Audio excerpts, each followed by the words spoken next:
Hello everyone, welcome back to GCC Official. Today we will learn everything about tax. What is tax? Tax is a mandatory financial charge imposed by the government on individuals or businesses to fund public services and development. आसान भाषा में कहें तो tax एक mandatory financial charge है जिसे सरकार public और बिजनेसेस पे लगाती है ताकि पब्लिक सर्विसेज और डेवलपमेंट के लिए धन एकत्र किया जा सके। There are two types of taxes in India: direct tax, indirect tax. Direct tax is paid directly by individuals to the government. Example, income tax, capital gains, etc. Indirect tax. It is paid indirectly on goods, services collected by sellers. Example, GST, custom duty, etc. यानी जो tax हम सरकार को सीधे देते हैं वो direct tax कहलाता है और जो टैक्स हमसे घुमा फिरा कर वसूला जाता है जैसे किसी चीज को खरीदते समय वो इनडायरेक्ट टैक्स होता है। सरल शब्दों में कहें तो टैक्स देना आम जनता के लिए एक बोझ जरूर होता है, लेकिन ये देश के विकास और कल्याण के लिए हमारी एक जिम्मेदारी भी है। आज की क्लास में हम पढ़ेंगे जीएसटी। तो चलिए सबसे पहले समझते हैं जीएसटी होता क्या है।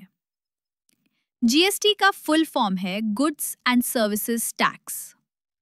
GST is an indirect tax imposed in India on the supply of goods and services, यानी कि ये एक इनडायरेक्ट टैक्स है जो इंडिया में गुड्स और सर्विसेज की सप्लाई पर लगाया जाता है। जरा ध्यान दीजिए, यहाँ एक शब्द यूज किया गया है सप्लाई। जीएसटी में सप्लाई का मतलब होता है किसी भी गुड्स या सर्विसेज का sale, transfer, exchange, barter, rental, lease या इवन परचेज। मतलब ये हो सकता है आप बेच रहे हैं, आप खरीद रहे हैं, आप किसी सर्विस का यूज कर रहे हैं या आप किसी प्रोडक्ट को रेंट पर दे रहे हैं। जीएसटी का इतिहास। सबसे पहले जीएसटी की शुरुआत हुई थी फ्रांस में साल 1954 में। फ्रांस दुनिया का पहला देश था जिसने गुड्स एंड सर्विसेज टैक्स लागू किया। उसके बाद धीरे धीरे करीब 160 देशों ने जीएसटी को अपनाया, जैसे Canada, Australia, UK, Singapore, Malaysia आदि। भारत में जीएसटी की शुरुआत 1 जुलाई 2017 को हुई। इसे आजाद भारत का सबसे बड़ा टैक्स रिफॉर्म माना जाता है। बात करते हैं जीएसटी कितने प्रकार का होता है। जीएसटी के 4 प्रमुख प्रकार होते हैं। CGST, central goods and services tax. SGST, state goods and services tax. IGST, integrated goods and services tax. UTGST, union territory goods and services tax. GST कब लगता है? जीएसटी तब लगता है जब कोई व्यक्ति या कंपनी माल या सेवा बेचती है और उसकी एनुअल टर्नओवर एक सर्टेन लिमिट से ज्यादा होती है। सर्विसेज रिलेटेड बिजनेस है तो 20 लाख रुपए, गुड्स रिलेटेड बिजनेस है तो 40 लाख रुपए। जीएसटीआईएन क्या होता है?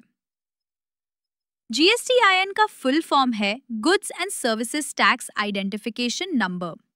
ये एक यूनिक 15 डिजिट नंबर होता है जो हर जीएसटी रजिस्टर्ड बिजनेस को दिया जाता है। इसका यूज बिल बनाने, टैक्स भरने और जीएसटी रिटर्न फाइल करने में होता है। पहले 2 अंक स्टेट कोड होते हैं, जैसे दिल्ली का कोड 7, यूपी का 9। अगले 10 अंक ये आपके पैन कार्ड नंबर होते हैं, यानी जिस नाम से आपने जीएसटी लिया है उसका पैन। 13वां अंक यह आपकी एंटिटी नंबर होता है। अगर एक ही पैन पर एक से ज्यादा जीएसटी नंबर लिए गए हैं तो पहला होगा 1, दूसरा 2 और ऐसे ही आगे। 14वां अंक ये बाय डिफॉल्ट Z होता है। अभी के लिए इसका कोई खास मतलब नहीं होता, लेकिन सिस्टम इसे रिजर्व रखता है। 15वां अंक ये एक चेक कोड होता है, सिस्टम द्वारा ऑटो जेनरेटेड होता है गलती से बचाने के लिए। अब बात करते हैं जीएसटी अप्लाई कैसे करना है। भारत में मुख्य रूप से 2 प्रकार की सप्लाई होती हैं, intra state supply, interstate supply. Intra state supply जब कोई व्यक्ति या कंपनी एक ही राज्य के भीतर माल या सेवा की सप्लाई करता है तो इसे इंट्रा स्टेट सप्लाई कहा जाता है। ऐसे मामले में 2 प्रकार के टैक्स लगाए जाते हैं, CGST central GST, SGST state GST. उदाहरण, अगर आप दिल्ली के अंदर ही किसी को प्रोडक्ट या सर्विस बेचते हैं तो आपको CGST और SGST दोनों देने होंगे। अब बात करते हैं इंटरस्टेट सप्लाई की। जब कोई व्यक्ति या कंपनी एक राज्य से दूसरे राज्य में माल या सेवा की सप्लाई करता है तो इसे इंटरस्टेट सप्लाई कहा जाता है। ऐसे मामलों में केवल एक टैक्स लगाया जाता है, IGST इंटीग्रेटेड जीएसटी। उदाहरण, यदि आप दिल्ली से उत्तर प्रदेश में कोई माल या सेवा सप्लाई करते हैं तो आपको IGST देना होगा। अब इसे और अच्छे से समझने के लिए एक न्यूमेरिकल एग्जाम्पल सॉल्व करते हैं। मान लेते हैं मिस्टर ए दिल्ली के एक सप्लायर हैं। उन्होंने दिल्ली के ही एक अन्य सप्लायर को 1 लाख रुपए के गुड्स सप्लाई किए हैं और इन गुड्स पर 18% GST लागू होता है। अब ध्यान दें, यह सप्लाई एक ही राज्य के अंदर हो रही है, यानी यह एक इंट्रा स्टेट सप्लाई है। इस स्थिति में 2 टैक्स लगते हैं, CGST at the rate 9%, SGST at the rate 9%। अब इसे हम GST इनवॉइस में कैसे प्रेजेंट करेंगे? कॉस्ट ऑफ गुड्स 1 लाख रुपए, CGST एट द रेट 9%, 9,000 रुपए, SGST एट द रेट 9%, 9,000 रुपए, टोटल 1,18,000 रुपए, टोटल टैक्स 18,000 रुपए। समरी, चूंकि सप्लाई दिल्ली से दिल्ली में हुई इसलिए CGST और SGST दोनों लगेंगे। अब मान लीजिए कि यही गुड्स मिस्टर ए ने दिल्ली से हरियाणा भेजे हैं।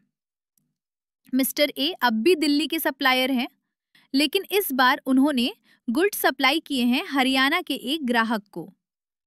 कॉस्ट ऑफ गुड्स है 1 लाख रुपए और GST रेट है 18%। अब क्योंकि सप्लाई एक राज्य से दूसरे राज्य में हुई है, इसे कहा जाएगा इंटरस्टेट सप्लाई और इस केस में केवल एक टैक्स लगता है, IGST इंटीग्रेटेड जीएसटी। अब इसे हम GST इनवॉइस में कैसे प्रेजेंट करेंगे? कॉस्ट ऑफ गुड्स 1 लाख रुपए, IGST एट द रेट 18%, 18,000 रुपए, टोटल 1,18,000 रुपए, टोटल टैक्स 18,000 रुपए।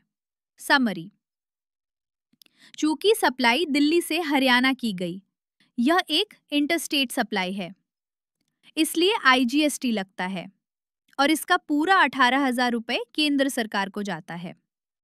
CGST और SGST इस केस में नहीं लगते।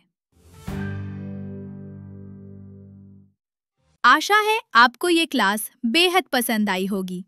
अगर आपको ये वीडियो अच्छा लगा हो तो लाइक जरूर करें, शेयर करें अपने दोस्तों के साथ और चैनल को सब्सक्राइब करना ना भूलें। अगर आपका कोई भी सवाल या डाउट है तो कमेंट सेक्शन में बेहिचक पूछें। हम जवाब देने के लिए हमेशा तैयार हैं। अगली क्लास में हम बात करेंगे सिंगल एंट्री और डबल एंट्री जैसे सबसे जरूरी टॉपिक्स की। तो कोई भी अपडेट मिस ना हो, इसके लिए बेल आइकॉन जरूर दबाएं। यहाँ तक जुड़े रहने के लिए दिल से धन्यवाद। मिलते हैं अगली वीडियो में कुछ और मजेदार और सीखने लायक बातें लेकर। Press the bell icon on the YouTube app and never miss another update.